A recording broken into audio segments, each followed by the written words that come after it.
Stephen A. Smith, what happened to my New England Patriots yesterday was that after Wes Welker cheap-shotted Aqib Talib 3 plays into the second quarter, oh, Lord, hurt his knee and knocked him out of the game with what should have been flagged as at least an illegal pick play, the game was effectively over. I tweeted it, I sat back in my chair, and I said, now I got to watch slow death for 3 more quarters because that team, that New England team, the 26th ranked defense, has no shot against Peyton Manning on a 63-degree perfect winless day in Denver, Colorado, without their most important player on defense, the one man who can shut down Demaryius Thomas. So I guess I got to give it up to Wes Welker. Wes, you are the unsung MVP of the game, you being the ex-Patriot that you are. You gave a speech the night before to your team about how your team had to play more physical football. And by golly, you went out and backed it up with a cheap shot. A deliberate play by the receiver who made no attempt to get open. I stress to you, Stephen A., Demaryius Thomas told the CBS crew before the game that up in Foxborough, the big comeback for the Patriots, that Aqib Talib had Demaryius's number. Obviously, the Patriots had no one else who could really hang with Demaryius. And after that, he caught, 6 more balls for 109 more yards and was the difference in that football game. It would have been shameful if Peyton Manning and company had not won that game thereafter. Now, I'm going to let you respond first. I thought by Tom Brady's second greatest quarterback in history standards, he stunk yesterday. The defense stunk, couldn't get any pressure on Peyton Manning. But in the end, I still believe my Patriots would have won that game if Aqib Talib had not been injured early in the second quarter. And my proof to you is that you remember what happened 1 year ago in the AFC Championship game in Foxborough when Talib went out in the late in the first quarter and Anquan Bolden took over the game. I'm sorry, Bill Belichick backs me up. The floor is yours.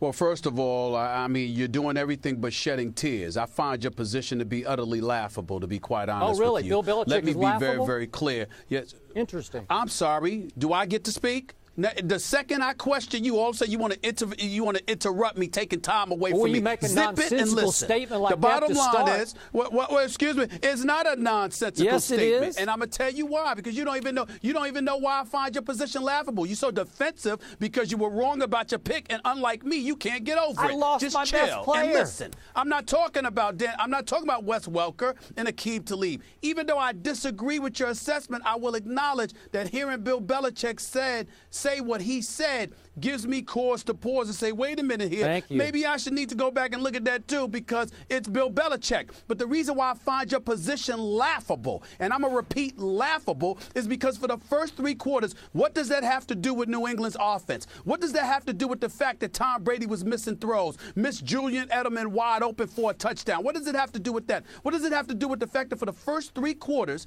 Tom Brady and the New England Patriots offense generated 3 points? What does it have to do with the fact that the Denver Broncos converted 7 of their first 10 third-down conversions? What does it have to do with the fact that your boy Danny Amendola was targeted once, dropped it, and had 0 yards, 0 receptions? Your replacement for Wes Welker, that don't have anything to do with Aqib Talib. That has everything to do with the fact that the New England Patriots offense did not show up. And you're sitting here with your little soliloquy going off about Wes Welker and a cheap shot. That has nothing to do with New England's offense. I predicted they would drop 34. You predicted, I think the number was 34 as well, that they was going to win 34-31 or something along those lines. They had 3 points through the first 3 quarters. They did nothing. They couldn't run the football. They weren't catching passes. Their quarterback, the All-Pro, number 2 all-time on both of our lists, the first ballot future Hall of Famer, the man that you described as your MVP,